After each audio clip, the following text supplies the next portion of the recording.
नदीम और मंच पर बैठे हुए दोस्तों, बस मैं इतना कहना चाहता हूँ कि मैंने बहुत कम समय में उनसे कहा कि मैं बनारस आ रहा हूँ और आप सबसे मिलने का अवसर लैनिन ने दिया, इसलिए लैनिन को धन्यवाद और आप भी पधारे यहाँ सब, उसके लिए धन्यवाद। दोस्तों, 3 दिन पहले मगहर में हम आमी नदी को देखने गए और मगहर मेरे लिए ख़ास अहमियत इसलिए रखता है कि एक ज़माने में कबीर ने जिस तरह से हमारे मानसिक प्रदूषण को और धर्मांधता का जो दूषण था, जो हमारे जीवन में भ्रष्ट आचरण था अपनी जीवन पद्धति के प्रति, उसको उन्होंने साफ किया था। बड़ी सच्चाई को बहुत सादगी से, सहजता से और सरलता से समाज के मानस पर रख कर उसको उससे निपटने का एहसास कराया था।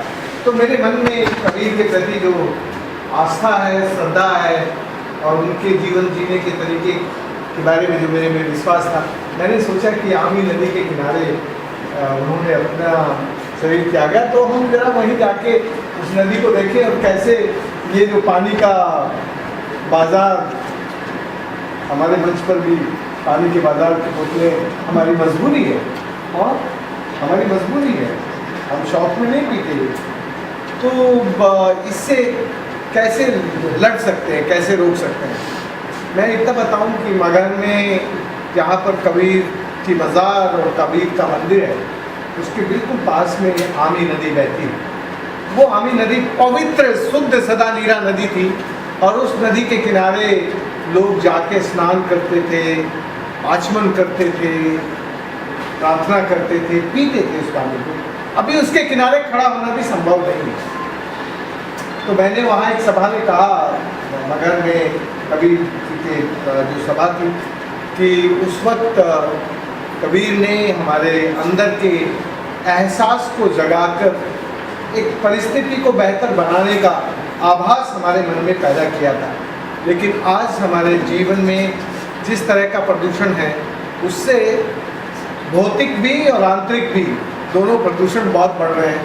और इस प्रदूषण में एक तरफ डेमोक्रेसी के नाम पर प्रदूषण, अतिक्रमण और शोषण और उसको बढ़ाने वालों का सम्मान, और हमारी लोकसभा हो या विधानसभा हो, उन सभाओं में उसी माफिया का, जिसको हम पार्टी पॉलिटिक्स कहते हैं, जिसको हम दलगत राजनीति करने वाले नेता के रूप में चुन कर भेजते हैं, वो वहाँ जाकर वही काम करते हैं।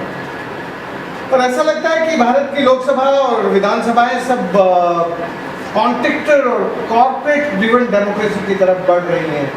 वो नाम लोकतंत्र का है पर लोकतंत्र नहीं, वो केवल माफिया का तंत्र है, लोगों का भी नहीं, दलालों का और ठेकेदारों का और कॉर्पोरेट का तंत्र है जो हमें सबको चला रहा है।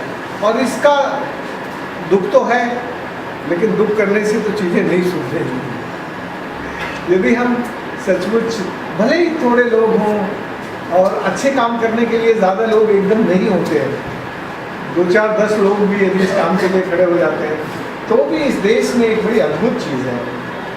यदि कबीर जैसा सादगी से काम करने वाला एक इंसान एक हालात को बदल देता है अपने व्यवहार से, अपने सदाचार से भ्रष्टाचार को भी और व्यवहार को भी बदलने में कामयाबी हासिल करता है, तो हम थोड़े से लोग भी इस कॉन्ट्रैक्टर ड्रिवन डेमोक्रेसी को, इस कॉर्पोरेट ड्रिवन डेमोक्रेसी को लोगों की डेमोक्रेसी बना सकते हैं। लेकिन लोगों की डेमोक्रेसी बनाने के लिए हमें कुछ मामूली चीज़ों को पकड़ना होगा।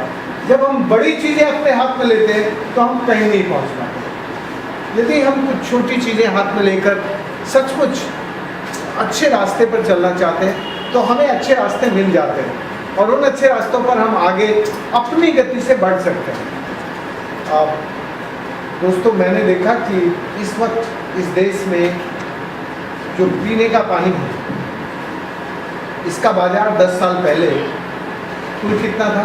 1000 करोड़ का। 5 साल पहले कितना था? 5000 करोड़ का।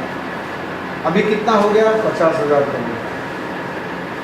आज की तारीख में हिंदुस्तान के अंदर ये पानी 50,000 करोड़ का पानी का व्यापार है। ये जो पानी का व्यापार बढ़ रहा है, ये क्यों बढ़ रहा है, कौन बढ़ा रहा है इसको, और इसकी लोकतंत्र की क्या भूमिका है? जब हम कहते हैं कि हम लोकतंत्र में जी रहे हैं, तो लोकतंत्र हमें बाजार का पानी क्यों पिला रहा है? मेरा बेटा मेरी बेटी मुझसे पूछ सकती है कि आपको बिना बाजार से खरीदे पीने के लिए साफ सुथरा पानी मिल जाता था, आप गंगा में नहाते भी थे और आचमन भी करने के लायक पानी था, लेकिन आप जाने से पहले हमारे लिए गंगा में नहाने के लायक और पीने के लायक पानी क्यों नहीं छोड़ के जा रहे हो? हमें क्यों बाजार से खरीद के पानी पीने के लिए मजबूर कर रहे हो? तुम्हें मेरे बाप दादा ने, मेरी दादी ने और मेरे दादा ने ऐसी नदी दी थी जिसमें आप नहा सकते थे, आचमन कर सकते थे, पानी उठा के पी सकते थे, लेकिन तुम मेरे लिए नाला क्यों लेके जा रहे हो? क्या हमारे पास अपने बच्चों के सवालों का जवाब देने का मौका होगा किसी के पास? कोई दे पाएगा? आप अपने बच्चों को बता पाएंगे कि आप क्यों मजबूर हैं बच्चों को आज़ादी से पानी नहीं पीने देने के लिए? उनकी जो आज़ादी थी कि वो नदी के किनारे बैठकर सूरज के निकलने, सूरज के चढ़ने और सूरज के ढलने के जो रंग नदियों को बदलते थे, वो नदी के तीर बैठकर उसका आनंद लेने का जो अवसर था, वो हमने क्यों छीन लिया? कैसे छीन लिया? और इसको हम विकास कहते हैं। इस विकास ने हमारे ज्ञान का विस्थापन जिस तरीके से किया है और हमारे बीच में जो विकृति पैदा की है, ये हमें इस लोकतंत्र को हमसे छीन लिया। दोस्तों, आप जानते हो ना, ये जो मानव अधिकार की बहस खड़ी हुई, ये बहस कैसे खड़ी, क्यों खड़ी हुई, कब खड़ी हुई, कहाँ खड़ी हुई, किसने खड़ी हुई? कोई बताएगा? ये बहस जब खड़ी हुई जब लोग तंग थे, और पश्चिम के देशों में सबसे पहले खड़ी हुई क्योंकि वहां के औद्योगिकरण ने लोगों की जिंदगी में कष्ट पैदा किया था, और जब कष्ट से लड़ने की ताकत जिन लोगों में आ जाती है, वो बिगड़ते हुए हालत को सुधार लेते हैं। उस वक्त मानवीय जीवन के जो कष्ट थे, उन कष्ट को ठीक करने के लिए हमें अधिकार पाने की चाह थी, तो हमने मानव अधिकार एक्ट भी बनवा लिया और हम मानव अधिकार पाने के लिए एक यात्रा को कहीं से कहीं लेकर पहुंच गए। लेकिन इस वक्त तो हमें जीने के लिए जो हमारा जीवन का अधिकार है, जो हमारी जीविका का अधिकार है, जो हमारा जीने का अधिकार है, उस पर संकट है। और उस पर संकट कौन पैदा कर रहा है? और ये कब बढ़ेगा? जब तुम्हारी सारी नदियां नाले बन जाएंगी। और नदियों को नाले कौन बनाएगा? भ्रष्टाचार। तो आपको भ्रष्टाचार बढ़ाना ही पड़ेगा। भ्रष्ट आचरण के बिना इस देश की नदियां नाले नहीं बन सकती। नदियों को यदि नाले बनाना है तो भ्रष्टाचार बढ़ाना पड़ेगा, और भ्रष्टाचार के बिना नदी नाले नहीं बन सकती। तो यदि आप नदियों को नाला बनाना चाहते हैं तो आपको भ्रष्टाचार बढ़ाना ही होगा। तो भ्रष्टाचार मैंडेटरी हो गया है। आप भ्रष्टाचार के बिना आप नदी को नाला नहीं बना सकते, इसलिए आपको नदी को नाला बनाना है, क्योंकि पानी का बाजार बढ़ाना है। और इस डेमोक्रेसी को ये कहना है कि भाई देखो, अब हम साफ सुथरा पानी आपको नहीं पिला सकते, अब तो आपको जीने के लिए पानी बाजार पिलाएगा। ये ना नेशनल डेमोक्रेसी में जब भी राष्ट्रीय लोकतंत्र में अपने को बचाने का पक्ष आता है, तब वो सार्वजनिक कामों को निजीकरण करने लगता है। तो अब हमारा जीवन, हमारी शिक्षा, हमारा पानी और हमारे जीवन के लिए जो भी ज़रूरी है, उस सबका निजीकरण हो रहा है। और ये निजीकरण हमें कहाँ ले जाकर छोड़ेगा? ये हमारी जीविका, हमारा जीवन और हमारा जमीन को अंग्रेजी में कहते हैं डिग्निटी। ये सब बचने वाली नहीं है। और जब ये नहीं बचती तो फिर हम कैसे लड़ सकते हैं? मुझे लगता है कि अब हमें अपने आप को बचाने के लिए कुछ छोटे काम शुरू करने चाहिए। हम सब जानते हैं कि हमारी ज़िंदगी में क्या कष्ट है, इसलिए मैं कष्टों पे ज़्यादा बात नहीं करना चाहता। मुझे लगता है कि हमें कुछ छोटे एक्शन में आना चाहिए। मैं 1 मिनट में आपको बस इतना बता दूं कि जब 3 दिन पहले हमने मगध से ये यात्रा शुरू की, तो हमें आमी के चरित्र का बिल्कुल अंदाज नहीं था। आर्मी का पोल्यूटर कौन है, आर्मी का एनक्रोचर कौन है, और आर्मी नदी का सारा मुनाफा कमाने के लिए कौन लगा। लेकिन 3 दिन में वहाँ के लोगों ने हमें सब बता दिया, और 3 दिन में हमने ये देखा कि लोग अपने आप अब लड़ने को तैयार हो गए हैं, और अब वो कह रहे हैं कि यदि ये सरकार नहीं रोकेगी और स्टेट पॉल्यूशन कंट्रोल बोर्ड और सेंट्रल पॉल्यूशन कंट्रोल बोर्ड अब नहीं रोकेगा, तो हम जाके कागज की जो फैक्ट्री है, पेपर मिल है, एक पेपर मिल है उस नदी के किनारे के ऊपर, 3 डिस्टिलरी है, एक वनस्पति घी का उद्योग है जो सबसे बड़ा पोल्यूशन करता है वो, और टेक्सटाइल है, 4 टेक्सटाइल है, कुल 7 फैक्ट्री है, तो ज़्यादा बड़ा नहीं है। लेकिन ये 7 फैक्ट्री में उस नदी के अंदर लैड आता है, नाइट्रेट्स बहुत बड़ी तादाद में, इसलिए वहाँ की फसलें जल रही हैं, क्रोमियम है, टेक्सटाइल में आजकल HCl यूज़ करते हैं, तेजाब यूज़ करते हैं, तो वो नदी बिल्कुल मर गई है। कबीर पंथियों ने कभी ये नहीं सोचा कि यार जिस कबीर की सारी शानदार तपस्या उस नदी के किनारे हुई, कम से कम उस नदी को बचाने के लिए जहाँ कबीर ने अपना शरीर त्यागा, कम से कम उसके लिए कभी बोले तो सही। यदि वो नदी नहीं बचेगी तो वहाँ कबीर के स्थान का क्या मतलब है, क्यों है? हम जिन लोगों को बहुत श्रद्धा, आस्था और निष्ठा से देखते हैं, उन सबकी आंखें बंद हो गई। तुम जानते हो ये जो हिंदू धर्म है, इस हिंदू धर्म में जहां से नदी का उद्गम होता था, इस धर्म का एक जिम्मेदार संत सन्यासी उस नदी के उद्गम पर बैठाया जाता था, और 200 साल पहले तक इन लोगों ने नदियों के जन्म से लेकर और उसके संगम तक उस नदी का टेरिटोरियल रेस्पॉन्सिबिलिटी का डिस्ट्रीब्यूशन था कि ये आदमी इस नदी की गंदगी कोई ना डाले, यहाँ देखभाल करेगा, ये आदमी यहाँ करेगा। अब एक हिंदू धर्म का एक संत नहीं है जो नदी को गंगा को गंदगी से बचाता हो।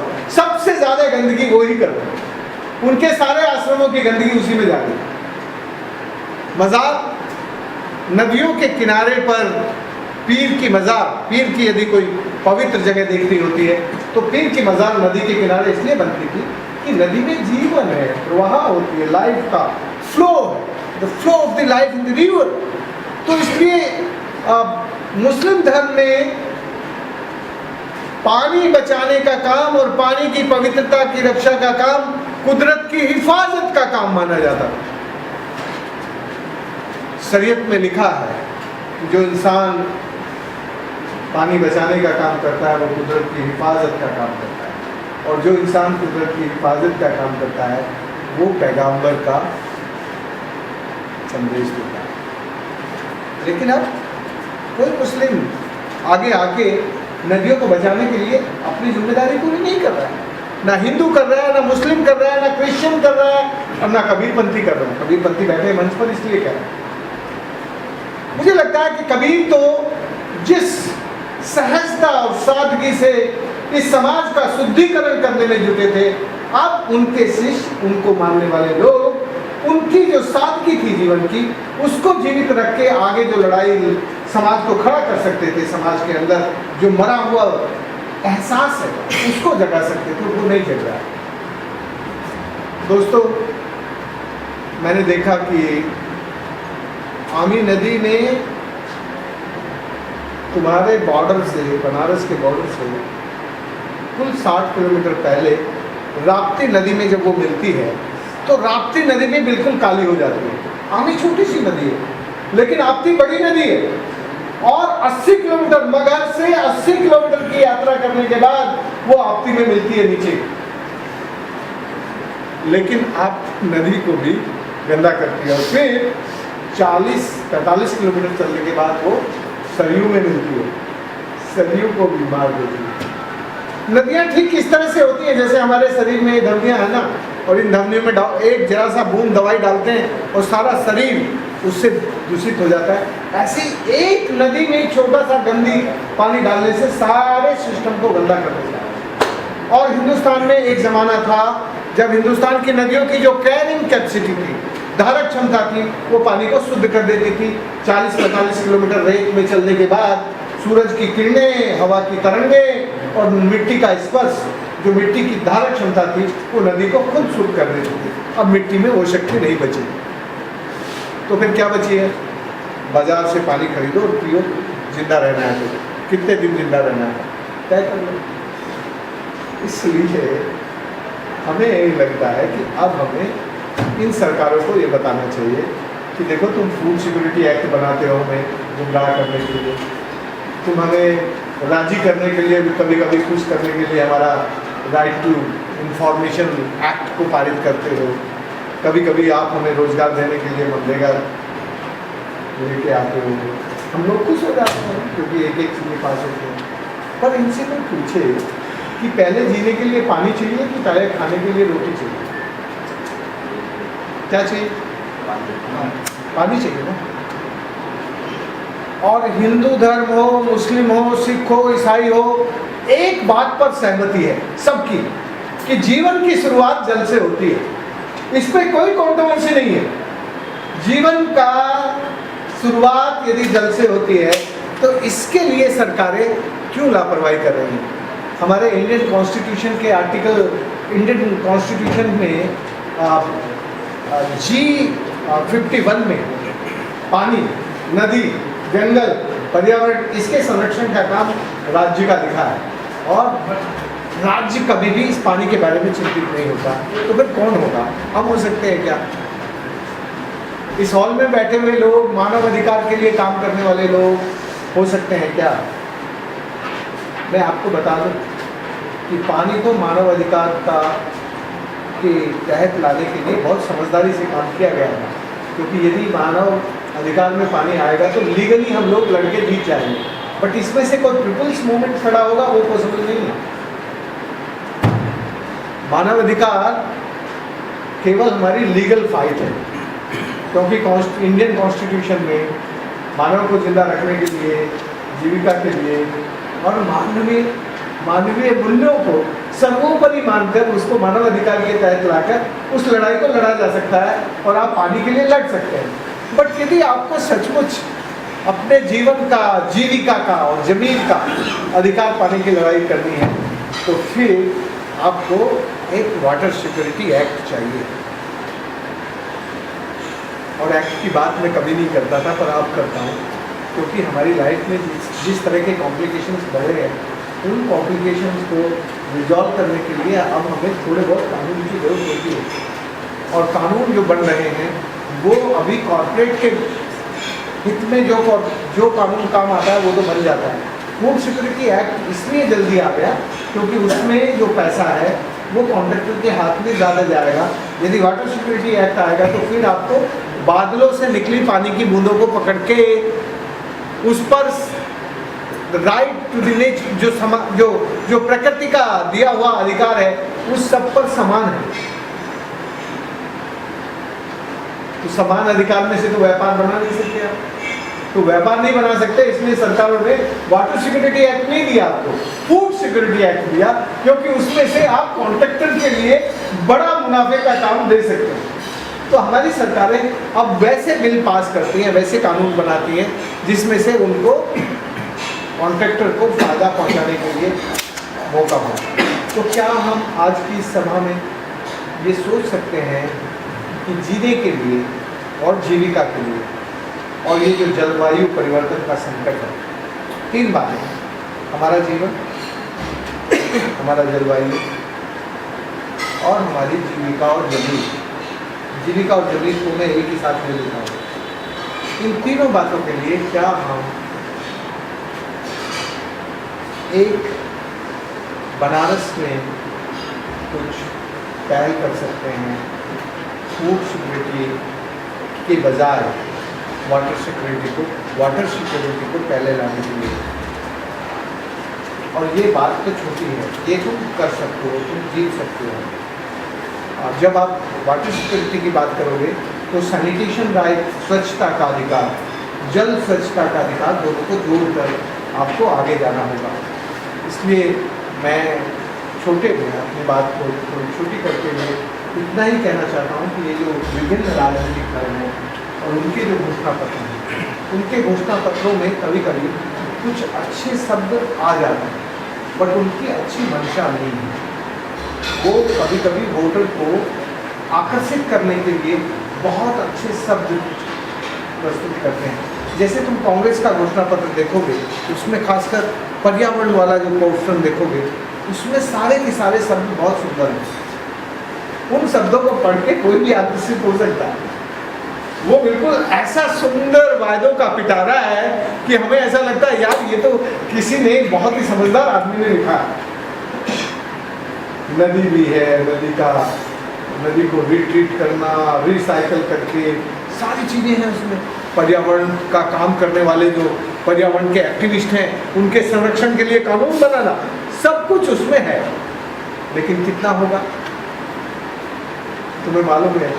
8 साल पहले इसी सरकार ने गंगा के लिए, गंगा बेसिन अथॉरिटी, गंगा की शुद्धता के लिए बहुत बड़ा बजट, और फिर हम जैसे कुछ चेहरे भी प्रधानमंत्री ने अपने बराबर में बैठा के कुछ फैसले करवाने के लिए, दिखाने के लिए सारी चालें तो चली उन्होंने, लेकिन उन चालों में से कुछ निकला क्या? उन चालों में से कुछ बना क्या? इसलिए ये जो घोषणा पत्र हैं, उन घोषणा पत्रों में सुंदर लिखे हुए शब्द आपके किसी काम के नहीं हैं यदि आप उनको फोर्सली चुनाव के बाद याद करवा के उनसे चुनाव से पहले और चुनाव के बाद आप लोग पूछते ही नहीं हैं। आप लोग कभी घोषणा पत्रों को किसी भी पॉलिटिकल पार्टी के लीडर से पूछते नहीं हैं कि तुमने जब वोट मांगे थे तब तुम क्या कह रहे थे और अब तुम क्या कर रहे हो। कभी पूछते हैं हम लोग? कोई पूछता है क्या? नहीं पूछता ना। आपके पूछने का मन है? मेरे से बात करो ना, मैं कोई नेता तो नहीं हूँ ना, भाषण देने थोड़े आया हूँ। तुम्हारा दोस्त हो, इसलिए मैं तुमसे जब सवाल पूछ रहा हूँ तो जिस सरलता से मैं सवाल पूछ रहा हूँ वैसे ही तुम्हें जवाब देना चाहिए। अभी तुम्हारा मन है क्या सवाल पूछने का? हाँ है। तो देखो एक काम करो, यदि सच्ची मन है तो अब के जो तुम्हारे से वोट मांगने आता है ना, उससे पूछो कि तुम हमारे पानी के लिए क्या करोगे। तुम्हारे दिमाग में कुछ हमारा पानी, हमारी नदी ये है क्या कहीं? जरा पूछो ना यार। वो कोई वहाँ उसमें लोकसभा में जाके बहुत बड़ा भगवान नहीं हो जाता, वो तुम्हारे जैसा ही है। और तुम उससे अपने लेवल पे लाके ही बात करो कि तुम बताओ तुम्हारे दिमाग में कुछ हमारी नदी गंगा, हमारा पानी, हमारी छोटी नदी आमी, हमारी राप्ती नदी, हमारी सरयू नदी, ये कहीं है क्या तुम्हारी खोपड़ी में? और तुम इसके लिए क्या करने वाले हो? और ये पानी के बोतल वाले पानी का इलाज क्या है तुम्हारे पास? जरा पूछो। और फिर देखिए जो हमारे जीवन, हमारी जलवायु और हमारे जीने के अधिकार को हमारी तरह से देखकर, हमारी आंखों से देखकर सुरक्षित करने में हमें मदद करेगा। नहीं तो हम तुम्हें वोट नहीं देंगे। ये बातें आप चुनाव से पहले ही कह सकते हैं। चुनाव के बाद तो फिर आप उनको ढूंढते फिरेंगे, अभी वो आपको ढूंढते फिर रहे हैं। तो जब वो आपको ढूंढते फिर रहे हैं, आपके घर आ रहे हैं वोट मांगने, तो ज़रा आप भी थोड़ा उनसे बराबरी के लेवल पे बात तो शुरू करो। अभी हमने थोड़े दिन पहले एक वाटर सिक्योरिटी एक्ट बिल बनाया था और राज्यसभा के सदस्यों को, लोकसभा के सदस्यों को दिया। आप सच्ची बताऊँ, मुझे बहुत शर्म आती है बताते हुए, बहुत सारे सांसदों को यही पता नहीं है कि ये food security bill water security bill से पहले कैसे आ गया और क्यों आ गया। और फूड सिक्योरिटी एक्ट में क्या लिखा है और वाटर सिक्योरिटी एक्ट में क्या आना चाहिए, उनको कुछ लेना देना नहीं है। उनको केवल और केवल अपने अंदर के पैसे से लेन देन है। इसलिए मेरी राय ये है कि ज़रा इस 2014 के लोकसभा के चुनाव में थोड़ा आप अपना कुछ डिक्टेट करिए, अपने नेताओं को डिक्टेट करिए और नेताओं को डिक्टेट करिए, ज़रा अच्छे से डिक्टेट करिए। तुम एक आदमी इस लायक हो कि लाखों लोगों को, लाखों वोटर्स को अपने सवालों के साथ जोड़ के खड़ा कर सकते। तो जरा इन राजनेताओं से, ये सारी पार्टी के राजनेताओं से, मैं किसी एक को नहीं कह रहा, ये एक सांपनाथ है तो दूसरा नागनाथ है, इनमें कोई फर्क नहीं है, सब पार्टी के नेता एक जैसे हैं।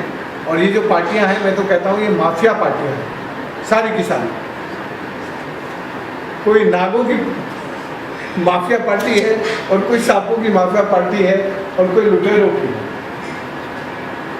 पार्टी को छोड़ के कोई अच्छे लोग हों जो सचमुच, जो चुनाव के बाद, संसद में जाने के बाद भी कभी कभार तुम्हारे घर आके तुमसे पूछ सके, मिल सके, ऐसे लोगों को भेजो ना। और ऐसे लोग यदि जाएंगे लोकसभा में तो शायद तुम्हारे ये जो मानव अधिकार है और जल है और ये लोकतंत्र के जो खतरे के सवाल हैं, इन सवालों के समाधान आप उनके साथ निकाल सकते हैं। काशी की चर्चा होती है और उसमें कबीर सबसे आगे हैं। और आज जो समस्या है, अभी चुनाव का दौर है और मैं एक सप्ताह पहले से काशी की शक्ति के बारे में तमाम अखबारों में या चैनल वालों ने बात की है। यदि काशी को हम कबीर की नगर कहें तो अतिशयोक्ति नहीं है।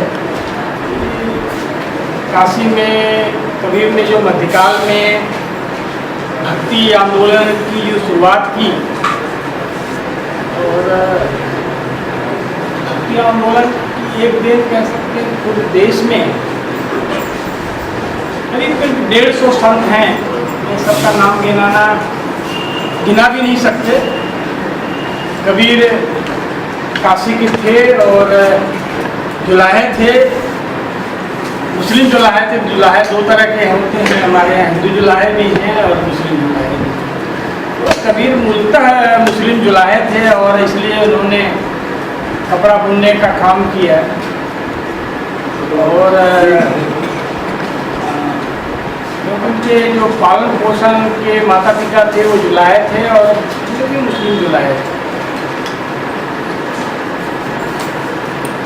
बुनकरी को कबीर ने, मैं थोड़ा जल पर ही बात करूँगा, आज के जो चुनाव का दौर है उस पर ही बात करेंगे। काशी में निश्चित रूप से कबीर ने कपड़े के और बुनकरी तंत्र को दुनिया में प्रतिष्ठित किया। शायद कपड़े तंत्र को और जुलाहे को और करघे को और शायद दुनिया में इतना प्रतिष्ठित करने वाला कोई व्यक्ति अभी तक नहीं है। जहाँ कबीर का पालन पोषण हुआ, आज हम सारी दुनिया पे एक ऐसा जुलाहे तंत्र का, जुलाहे के स्थान का दुनिया की बड़ा केंद्र स्थान बन रहा है। भारत सरकार से 5 करोड़ का फाइनेंस हुआ। कबीर के कर्जे को जो हम स्थापित कर रहे हैं, ऑटोमेटिक है, सेंसर पर बना रहे हैं। जो आदमी पर्यटक जो हमारे यहाँ आते हैं तो करघे की आवाज़ आएगी, कपड़ा बुनने की आवाज़ आएगी। और मैं उस जगह को जहाँ कबीर ने बुनकरी की शुरुआत की और कपड़े तंत्र को, बुनकरी तंत्र को दुनिया में प्रतिष्ठित करने का काम किया। हमने ताना बाना पर एक बड़ी किताब कबीर को लेकर लिखा और बुनकरी तंत्र को। कबीर के सामने ये समस्या नहीं थी कि वो कपड़ा बुनते और बाजार में बेचते और वो आजीविका चलाते, इसको गरीब थे। लेकिन कबीर ने जब आंदोलन चलाया, यहाँ भक्ति आंदोलन, तो उनके 3 राजे जुड़ गए थे और उसका करने के लिए हाथ फैला के खड़े रहते थे। दिल्ली खां पठान, काशी नरेश दिल्ली वीरदेव सिंह और बांधवगढ़ के नरेश राम सिंह। लेकिन कबीर की प्रतिष्ठा, कबीर का सम्मान अपने समय में इतनी ऊंचाई पर पहुंच गया, लेकिन फिर भी उन्होंने कपड़ा बुनना नहीं छोड़ा। इसलिए नहीं छोड़ा कि कपड़ा बुनने के काम को कबीर ने अपनी वाणी में चर्चा किया है कि हीन समझता था, कमीना। कमीना कहा है लोगों ने कि ये कमीना है। कमीना का 2 अर्थ होता है, एक तो काम करने वाला और एक कमीना कहते हैं जिसको गाली कहते हैं, कमीना है। दोनों तरह का प्रयोग हुआ है। और कबीर ने इस कमीनेपन को बुनकरी तंत्र से, इनका दर्शन एक तार, कपड़े के ताना भरनी और कपड़े के कपड़ा बुनने का जो तंत्र है सबको इतना प्रयोग किया है, और उसको कहते हैं कि हमारी सृष्टि, हमारी रचना ईश्वर करता है। लेकिन कबीर ने कहा कि ये जुलाहे जो है ये कपड़ा बुनने वाले हैं, और कपड़े बुनने का जो उन्होंने तंत्र को स्थापित किया ये स्वयं का, और इसलिए कबीर ने जीवन भर कपड़ा बुना, अंततः कपड़ा बुना और पीठ पर गांठ लेकर काशी के बाजार में बेचने का काम किया। इसलिए कि कबीर एक जुलाहे परिवार में पल रहे हैं। उनको लगा कि यदि इस बुनकरी हम स्थापित नहीं करते और उसको छोड़ करके हम संत के स्थान तक पहुँचे तो शायद फिर कपड़ा बुनने वाली जाति जो है, बिरादरी है, हमेशा उपेक्षित। और यही नहीं, पूरी भक्ति आंदोलन उसको कहते हैं।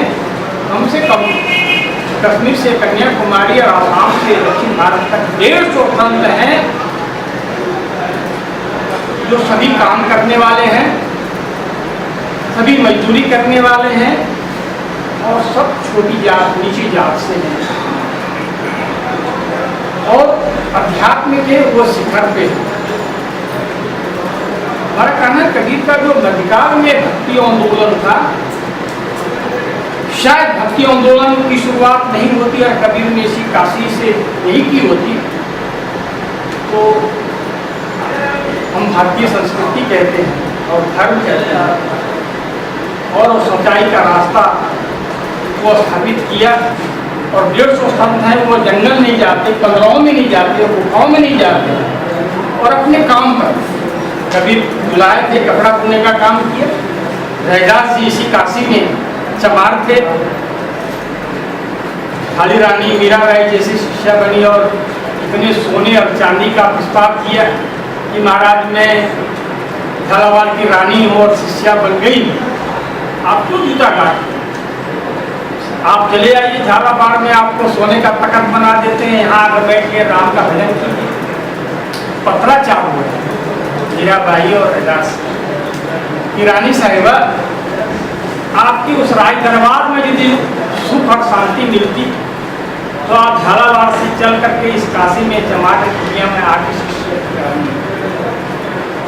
मैं चमार जूता अपने लिए नहीं बना, मेरी बात, जूता गांठने की जो हीनता है हमारी व्यवस्था के द्वारा, हमारा शासन, उसको प्रतिष्ठित करते हैं, और उसकी प्रतिष्ठा को जैसे मन चंगा तो पर्वती गंगा, एक सूत्र है उसने कि गंगा के बराबर उस चमड़े के द्वान को गंगा के बराबर समांतर स्थापित किया। एक संत और हैं इस परंपरा में जो चर्चा करने की जरूरत है, वो पीपा जी महाराज हैं, जो राजगढ़ के संत थे। उनकी 7 बीवियाँ भी विजय से उनके परिवार के हैं, उनके खानदान के हैं, और वो आदर्श उनके अंदर है। वो पवित्रता जो पिताजी महाराज को बनारस में आ रहे हैं, अपने से चुनाव लड़ने, मैं उनके पक्ष की बात नहीं करता हूँ, लेकिन संत परंपरा का आदर्श उनके आज भी महल में और उनके अंदर है। हम लोग शुरू से जानते हैं किस साल से उनके साथ। और पीपा जी महाराज इस काशी की संस्कृति को, काशी के धर्म को बचाने के लिए राज छोड़ के एक छोटी रानी को लेकर किसी काशी में दीक्षा लिया रामानंद से और कबीर के आंदोलन में। कबीर का जो आंदोलन है वो भक्ति आंदोलन है। इसी जगह पर काबा और काशी को एक करने की बात कही, राम और रहीम को एक करने की बात कही, और एक नारा दिया जब उनको कहा कि ये जुलाहे हैं, अछूत हैं, कमीना हैं और हीन हैं। और उन्होंने कहा कि ना हिंदू ना मुसलमान, ये अध्यात्म की प्रकाष्ठा है, लेकिन जितना जुलाहे को अपनी वाणी में स्थापित किया है जात, इसी काशी में कबीर ने ललकारा कि तू बाभन, हम काशी की जुलाहा। जुलाहा भी गौरव को स्थापित करते हैं और काशी को स्थापित करते हैं, दोनों पक्ष।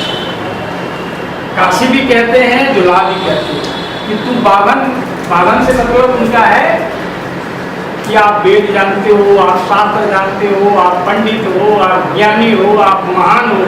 मैं तो जुला हूँ, कपड़ा बुनने वाला बुनकर हूँ। यदि तुम्हें ज्ञान का मुकाबला करना है, इस जुलाई से आकर बात में तू बावन में काशी जुला बूझो मोरे ज्ञान, ज्ञान की बात हो। तो भक्ति आंदोलन इसी काशी से कबीर ने शुरुआत की और तमाम देश में इसकी लहर आज भी जन जन में है। और आज जो हम बराबर सांप्रदायिकता के खिलाफ हमारे साधुओं ने, हमने पहले ही आवाज मैंने उठाई काशी में, जब हमारे यहाँ नरेंद्र मोदी चुनाव के लिए आप देखिए एक सप्ताह पहले से NDTV और स्टार TV में बोला कि आप गलत करते हैं। यदि आप काशी को आप हिंदू का नगर कहते हैं तो 600 साल पहले जो हिंदू के नेता हैं वो कहाँ थे? हिंदू की सभ्यता, काशी की सभ्यता, काशी की संस्कृति को कबीर ने बचाया। यहाँ बुद्ध 2000 साल पहले आए। यहाँ जैनियों का 3 महातीर्थंकर हैं जिसका जन्म भी हुआ है, 3 केंद्र हैं। यहाँ कबीर हुए, यहाँ रैदास हुए। इतनी बहुयामी संस्कृति और सभ्यता इस काशी में है। और एक आदमी गुजरात से आकर जिसका कि देश और दुनिया में हिंसा वृत्ति को लेकर बड़ा प्रोपगंडा है, बड़ा नाम है, कितनी हिंसा वृत्ति है नहीं कह सकता, लेकिन दुनिया जानती है। क्या जो हिंसा की वृत्ति गुजरात में फैली है और गुजरात से दुनिया को मैसेज दिया, क्या वो हिंसा वृत्ति काशी में फैलाना चाहते हैं क्या? जो हम लोग प्रेम का संदेश देते हैं, एकता का संदेश देते हैं, सौहार्द का संदेश देते हैं, भाईचारा का संदेश देते हैं। बुद्ध ने वसुधैव संदेश दिया, कबीर ने काशी और काबा राम रहीम का संदेश दिया। इसके नगर से मोदी जैसे आदमी सांसद बने हमारे इस काशी की जनता के लिए दुर्भाग्य है। जागना चाहिए, देखना चाहिए कौन आदमी हमारे लिए सांसद हो सकते हैं जो काशी की गरिमा को, काशी की महिमा को स्थापित कर सके। इसके पहले भी 40 साल से यहाँ हैं, जन्म कहीं भी हुआ, लेकिन 40 साल से काशी की वासी हैं और 40 साल से काशी के धर्म को, काशी की संस्कृति को, काशी की सभ्यता को देख रहे हैं, समझ रहे हैं। और कई बार यहाँ के लोग ने अगुवाई की है, लेकिन काशी की चिंता से कभी वाकिफ नहीं हुआ, काशी की चिंता से जुड़े नहीं। तो हमारा काशी की जनता से अपील है कि कम से कम इतनी समझ बनाइए कि आपके इस काशी के हम भी यहाँ हुए हैं और सबने मानवता का संदेश दिया, सबने भाईचारा का संदेश दिया, सबने प्रेम का संदेश दिया। इस भाईचारा और प्रेम के संदेश के इस नगर को, बुद्ध के इस नगर को, कबीर के इस नगर को, रैदास के इस नगर को आप सांप्रदायिक दंगों की तरफ घसीटना चाहते हैं, तो हम काशी के वासियों को सचेत होना चाहिए, जागना चाहिए और इसका प्रतिवाद करना चाहिए। जल की समस्या कबीर का ये है, हम कबीर के नगर कहते हैं काशी को। कबीर एक ऐसे जगह पाए गए थे कि बनंती है, संस्कृति है कि आज भी काशी में सबसे बड़ा सरोवर लहरतारा सरोवर है, शायद उतना बड़ा सरोवर है। और सबसे ज़्यादा उन सरोवरों पर माफियों का कब्जा हो गया है। 20 साल से हम आंदोलन कर रहे हैं। कई हमारे रणनीतिक प्रयास से हमने हाईकोर्ट में रीड भी करवाया। हमने कहा ऐसा नहीं हो कि मठ वाले लग रहे हैं, लेकिन रिलीज करवाया, कई बार आर्डर भी आया है, प्रशासन नहीं छूटा। कबीर उसी ताल के किनारे पाए गए थे और कबीर के पानी में प्रकृति, इसको हम जल की लड़ाई लड़ते हैं, प्रकृतिवादी समय। हमारे यहाँ कबीर ने अपने समय में कहा कि भूली मालिन पाती तोड़े पाती पाती, एक पत्ता नहीं तोड़ सकते। हमारे यहाँ नीम के पौधे हैं, एक फूल हम लोग नहीं चढ़ा सकते। और धरती की महिमा को, पवन की महिमा को, इसलिए गुण गाया कि कभी देखा कि हमारा जीवन का रचना 5 तत्व से होता है। श्री जल पावक सीधी सी बात कही। और कबीर ने जिसको ईश्वर माना वो आत्मा है। आत्मा को सुमरने का राम कहा और उस आत्मा को कहा देह के बिना आत्मा का कोई अस्तित्व नहीं है। देह जो है हमारा घर है। देह का संरक्षण किससे होता है? पृथ्वी से है। आप पृथ्वी को विखंडित कर रहे हैं, पृथ्वी को तोड़ रहे हैं, पृथ्वी को खोद रहे हैं। आज इतना विज्ञान का तंत्र ऊपर गया, दूरबीन लगा के देखते हैं कि यहाँ हमारे सुख और सुविधाओं की वस्तु है, उसको आप खोद रहे हैं, उसको निकाल दे रहे हैं, उसको तोड़ दे रहे हैं। तो प्रकृति को आप नष्ट करेंगे, प्रकृति को विखंड करेंगे, जल को विखंड करेंगे, आकाश को विखंड करेंगे, हवा को विखंड करेंगे, तो आप सुरक्षित नहीं होंगे। कबीर ने कहा कि हमारी रचना 5 तो शुरू है, रचना होगी, लेकिन हर पल हमको श्वास की जरूरत है। तो जब हवा की जरूरत है, हवा को जरूरत हो कैसे रहे? हर पल पृथ्वी की जरूरत है। जिससे रचना हो गई उससे हमारा काम नहीं करा कि फुर्सत पा गए। कि जिससे हमारी रचना का संरक्षण है, हम हवा के बिना, पृथ्वी के बिना, अग्नि के बिना, आकाश के बिना एक पल नहीं जी सकते हैं। कबीर ने कहा कि इन तत्वों को संरक्षित रखो। ईश्वर और परमात्मा बात की चीज है। जब ये संरक्षित रहेंगे, ये सुरक्षित रहेंगे, जिससे हमारा जीवन सुरक्षित रहेगा। और जीवन सुरक्षित रहेगा तभी हम अल्लाह और परमात्मा और भगवान ईश्वर को पा सकते हैं, मान सकते हैं, उसको पा सकते हैं। तो कबीर ने सबसे पहले प्रकृति को संरक्षित करती। जो चीज़ें हमारे जीवन को आधार देता है, हवा आधार देता है, जल आधार देता है, आकाश आधार देता है, उसको हम शुद्ध रखें, उसको पवित्र रखें। और वो पवित्र रहेगा तब जिसको हम भगवान कहते हैं। ईश्वर बादी कबीर राम को ईश्वर, आत्मा को ईश्वर कहा ईश्वर देह के बिना आत्मा का नहीं है। तो देह जिससे संरक्षित है, देह जिससे बना है, देह हर पल चल रहा है, उसको सुरक्षित करो, उसको बचाओ, उसको विखंडित होने से रोको। क्योंकि विज्ञान आया है, विज्ञान पहाड़ तोड़ के कोयला, अबरक, सोना, चांदी निकाल के हमारी सुविधाओं को, साधनों को मजबूत करता है, उसके साधन सुविधा पाते हैं। जमीन खोद करके पेट्रोल निकाल लेते, पहाड़ खोद के हम कोयला निकाल लेते। लेकिन पहाड़ खोदने के लिए, पहाड़ को जीवन के, हमारी प्रकृति को संतुलन बनाने के लिए रखा। उन संतुलन को आप तोड़ देंगे तो जो पृथ्वी के प्रकृति का मार होगी वो कौन सहेगा? आप सहेंगे ना।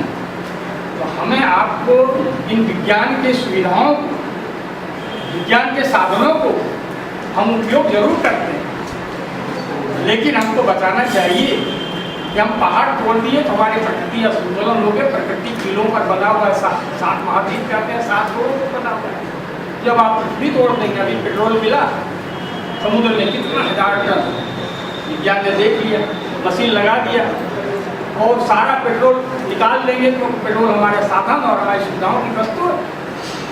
तो समुद्र में संतुलन के लिए पेट्रोल की जगह वो हमारे लिए नहीं है। आप पेट्रोल निकाल लीजिए, जितना पेट्रोल निकालेंगे उतने ही सुनामी आएगा समुद्र में। तो कहाँ जाएंगे? वो जगह खाली होगी, समुद्र की टकराव, समुद्र के लहरें कहाँ लड़ेगी जाकर? विज्ञान जरूर है कि हमको सुविधा दे रहे हैं, हम बैठे हैं, कल दिल्ली से यहाँ आ गए, वो हमारा विज्ञान है, साधन दिया। लेकिन साधन हमको, वो साधन, वो सुविधाएं, वो विज्ञान के तंत्र हमको विनष्ट भी करेगा और हमको दुख भी पहुंचाएगा। हम मनुष्य हैं, हमारे अंदर चेतना है, हमारे अंदर समझ है, तो हम उस चेतना को और समझ को इन दुरुपयोगों से, आधुनिक तंत्रों से, आधुनिक तंत्र के जो विज्ञान तंत्र है जो हमारे लिए सुविधा और साधन पहुँचा रहा है, वो हम बताना चाहें लोगों को। और कबीर आज से 600 साल पहले आधुनिक विज्ञान आया, कबीर उसमें विज्ञान नहीं। इन कबीर ने कहा कि भिक्षा कबों में फल भटे नदी न संजय नीर, पर मारत के कारण है संतन धरा। संत को तीसरे स्थान पर थे। वृक्ष से सीखने के लिए कह रहे हैं, नदी से सीखने के लिए कह रहे हैं, पहाड़ से सीखने के लिए कह रहे हैं। संत से सीखने कभी नहीं कहा। हमारे यहाँ संतों की पूजा होती है, हमारे यहाँ गुरु की पूजा होती है, लेकिन कबीर ने कभी नहीं कहा कि आप ये वृक्ष की करो। जिस तरह से वृक्ष में समता है, नदी में जिस तरह समता है, नदी में शेर, सियार, बानर, आदमी सब जाकर चूरू लगाए पानी पी लेते हैं। तो नदी का संरक्षण करो ना। हमारे यहाँ तो भेद है, देखेंगे कि ये हिंदू है, कि मुसलमान है, ये अच्छा है, ये खराब है, भेद करते हैं। अच्छा है तो कहेंगे बैठो, बुरे हैं तो कहेंगे बात करो, निकलो। लेकिन वृक्ष कभी नहीं करता। नदी, ये प्राकृतिक गुणों को कबीर ने इतना प्रशंसित किया। हमारे यहाँ साहित्य है, एक तरफ कबीर पंथ में है, दूसरी तरफ साहित्य में है। साहित्य वाले कबीर की भाषा पर काम करते हैं, पंथ में हमारे यहाँ कबीर की अगुवाई करते हैं। लेकिन कबीर ने जो राष्ट्रीय अंतर्राष्ट्रीय समझ पैदा की, प्राकृतिक तत्वों, दुनिया के तत्वों, हमने बेंगलोर विश्वविद्यालय में बोला मनोविज्ञान कहा, कबीर भी मनोविज्ञान। कबीर की संपूर्ण वाणी मनोविज्ञान वैज्ञानिक। आज 600 साल पहले कबीर ने कहा कि भगवान ईश्वर अल्लाह मंदिर और मस्जिद में नहीं रहता। हजारों गरीब मजदूर जो पढ़ाई नहीं, शिक्षा से वंचित है, आज हम कह दें कि भगवान मंदिर में नहीं है तो आप पढ़े लिखे लोग विश्वास नहीं करें। लेकिन 600 साल पहले कबीर कहते हैं भगवान वहाँ नहीं, मंदिर में नहीं है, पोथी पढ़ने से पंडित नहीं होता। ये पूरा पूरा मनोवैज्ञानिक तंत्र है। और वो गरीब लोगों को मना दिया, कह दिया मंदिर मत जाओ, आपको जाने नहीं देते, मंदिर में तुझको पूजा करने नहीं देता, पूजा मत करो, छोड़, वहाँ भगवान नहीं है, वहाँ तेरे दिल में है। और लोक जीवन से उन्होंने उस भगवान को बताने का काम किया। तो ये शास्त्र द्वारा नहीं, लोक जीवन से। लोक जीवन क्या है? कहते साहब पूरी साहब इस सब घट रहे समाज, जैसे मेहंदी के पात में लाली लगे नहीं, मेहंदी में लाली नहीं, हरा पत्ता है, प्यारे को होता है। कहा कि हम कैसे देखें कि दिल में भगवान है हमारे? कहा मेहंदी में लाली छिपा है। हमारी महिलाएं खोल के लाती हैं, उसकी टूटती हैं, पीसती हैं, शाम को लगा कर सुबह लाती। तो लोक जीवन का उदाहरण गन्ने में का गन्ना है, उसमें मिश्री दिखाई पड़ती है, चीनी दिखाई पड़ती है, गन्ना में है हरा हरा डंठल है। सरसों है, तिल है, उसमें हरा हरा डंठल है, दिखाई। गाय में दूध है, मक्खन है, दिखाई पड़ता है। काष्ठ में अग्नि है। एक भी शास्त्र की बात नहीं की। शास्त्र की बात इसलिए कि शास्त्र हमारे 70-90% गरीब मजदूर मेहनत करने वालों को पढ़ने का अधिकार, जानने का अधिकार नहीं। इसलिए ललकार के कबीर ने इसी काशी में कहा कि पंडित मुल्ला जो लिख देना छाड़ चले, हम कुछ नहीं। इन पंडित मुल्लाओं का बात तो हमारी जनता समझ नहीं पाएगी, इसलिए हम उसको छोड़ दिए। कबीर ने वही लोक जीवन की बात की। कस्तूरी कुंडल बसे मृग पर माई, एक सबसे बड़ा उदाहरण दिया कि कस्तूरी मृग के नाभि में कस्तूरी होती है, और कस्तूरी का गंध जब फैलता है तो हरी घासों को ढूंढता फिरता है, सुंदर होता है हरी घास, वहाँ तो है, या रेत पर ढूंढता है, चमकता है रेत। तो कबीर ने संपूर्ण शास्त्र को लोक जीवन पर करके मनोवैज्ञानिक ढंग से, अभी बीएचयू में कोई एक महिला थी, उन्होंने कबीर पर पीएचडी की, कबीर विमर्श। कहा स्वामी जी हमारी किताब क्या भूमिका है? जब मैं संत हूँ, तुम लोग साहित्य के आदमी, विश्वविद्यालय लोग हैं, विश्वविद्यालय का मुँह नहीं देखा हमने, तुम्हारी किताब की भूमिका क्या है? कहने नहीं आपको छाप देंगे हम लिखेंगे। हमने 30 पेज की भूमिका में 15 पेज मनोवैज्ञानिक तरीके से कबीर विमर्श की कि आज के साहित्यकार, आज के विश्वविद्यालय लोग कबीर पर विमर्श करते। क्यों? पोथी पढ़ी पढ़ी जब हुआ, पंडित हुआ ना कोई इस पर विमर्श कि पोथी पढ़ने से पंडित हो सकता है कि नहीं हो सकता है। लेकिन कबीर ने 600 साल पहले उन गरीबों, उन मजदूरों, उन मेहनत करने वालों को कहा, उन्होंने स्वीकार किया कि सत्य शास्त्र पढ़ने से पंडित नहीं होता है, प्रेम का पाठ पढ़े कोई पंडित है। तो आज आप विद्वान हो, विश्वविद्यालय में पढ़ाते हो, आप कबीर के इन साथियों पर, इन दोहों पर विमर्श कर रहे हो। और जो 600 साल पहले गरीब थे, मजदूर थे, खेतों में काम करते थे, उन्होंने विमर्श। तुमसे ज़्यादा वो बौद्धिक है कि कम बौद्धिक? आज आप बौद्धिक हो, विश्वविद्यालय में पढ़ाते हो और विमर्श कर रहे हो। लेकिन 600 साल पहले उन गरीबों ने उन साथियों को सुना, जीवन निर्धारण किया, उन रास्ते पर चले। तो कबीर मनोवैज्ञानिक, वैज्ञानिक और बौद्धिक। इसलिए आज 600 साल पहले के बाद भी आज भी कबीर और आने वाले समय में भी कबीर ने जो बात कही इंसानियत की, मानवता का, एकता का, वो अस्थायी रहेगा, चिरस्थायी रहेगा। और कबीर जैसे काशी में हैं और कबीर के रहते हुए हमारे यहाँ ये चुनाव का जो मॉडल खड़ा हुआ है, हमारे लिए नहीं काशी वासियों के लिए दुर्भाग्यपूर्ण है कि ऐसे लोग हमारे यहाँ लड़ने आए हैं जो धर्म और संप्रदायता के नाम पर चुनाव लड़ने के लिए आए हैं। चाहते हैं कि वो एकता, समता, समृद्धता, सौहार्द, भाईचारे, एकता यहाँ इतने समझ और ऐसा एक सांसद हो जो काशी की चिंता से, काशी के से जुड़े।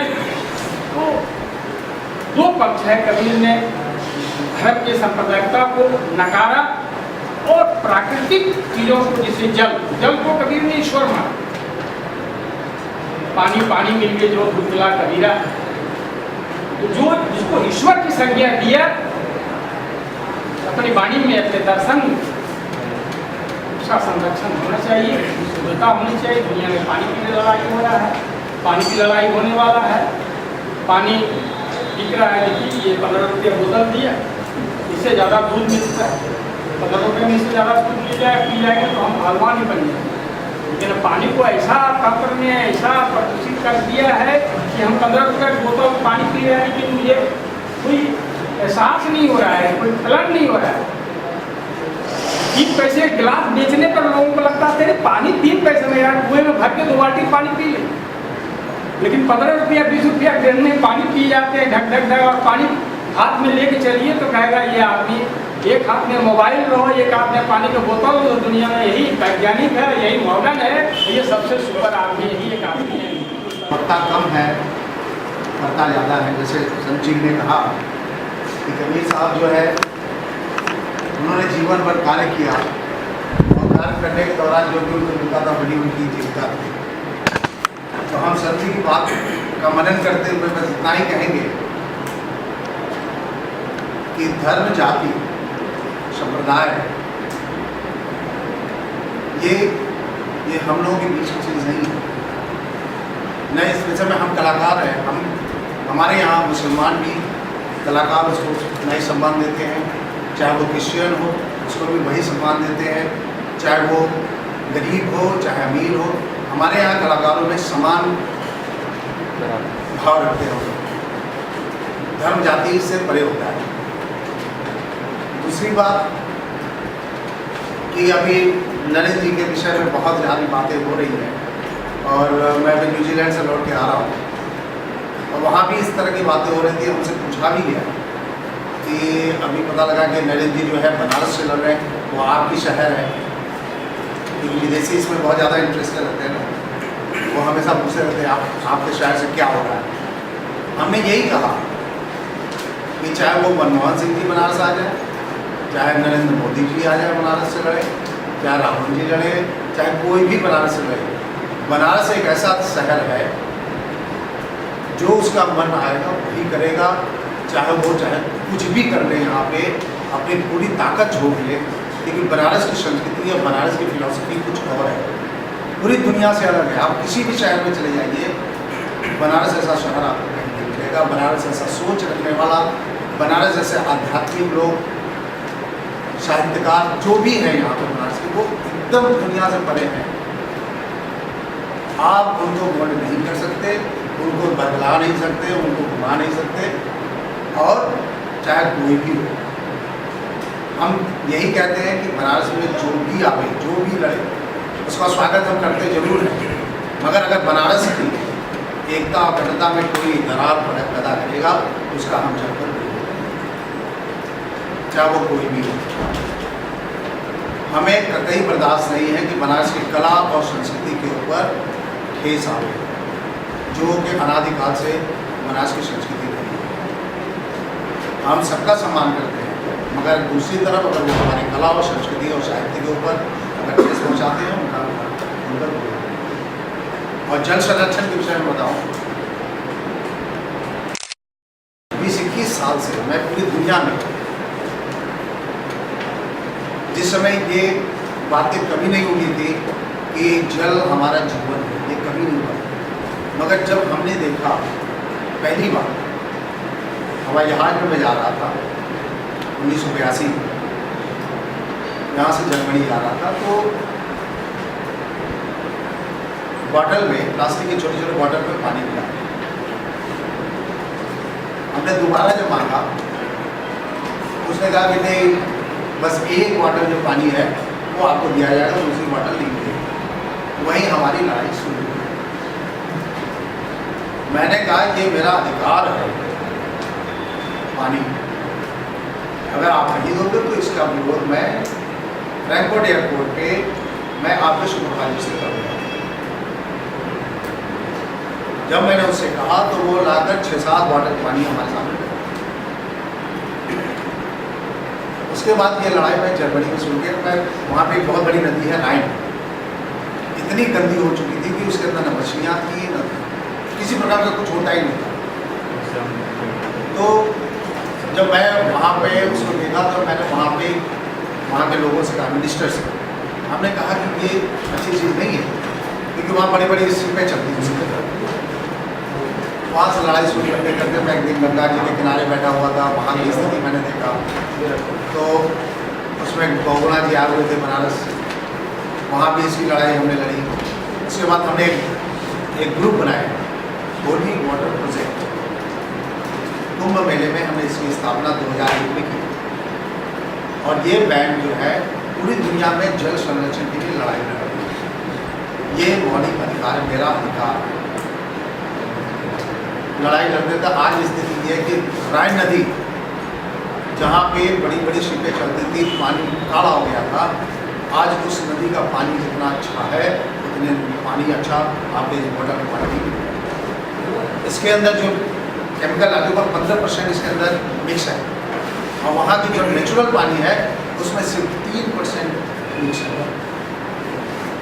आप सोच लीजिए ये 15% है, 60% तक इसके अंदर पोल्यूशन है इस पानी की जो कंपनी से मिलकर आती है।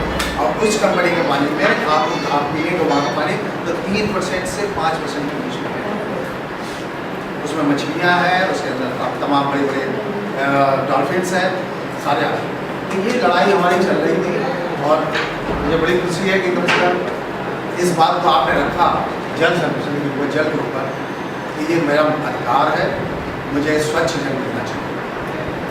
और इसकी लड़ाई मैंने भारत सरकार से भी लड़ी है, और हमारी बैंक ने पूरी दुनिया में घूम के इसका प्रचार भी किया है।